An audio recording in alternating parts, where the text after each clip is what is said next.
Hello, আজ বলতে এসেছি ভালোবাসার কথা, প্রেমের কথা। আমাদের সময়ের কথা ছেড়েই দিলাম। আমাদের মা কাকিমা জেঠিমাদের সময় ভালো লাগে এটা বুঝতেই হয়তো একটা গোটা জীবন চলে যেত। আর যখন বুঝতে পারতেন তারা, সেই সময় হয়তো দেখতেন যে বাড়ির লোকেরা তাদের জোর করে অন্য কারোর সঙ্গে বিয়ে দিয়ে দিচ্ছে। ঠিক তেমনটাই ঘটেছিল শরৎচন্দ্রের নায়িকা সৌদামিনীর সঙ্গেও। বিয়ে হয়ে গিয়েছিল তার অন্য আর একটা সংসারে, অন্য আর একটা মানুষের সঙ্গে।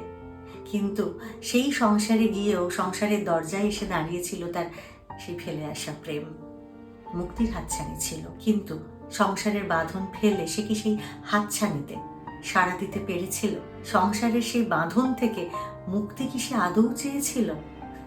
আসলে সব স্বাধীনতা কি সত্যি সবসময় কাম্য হয়, ভালো সময় বয়ে নিয়ে আসে?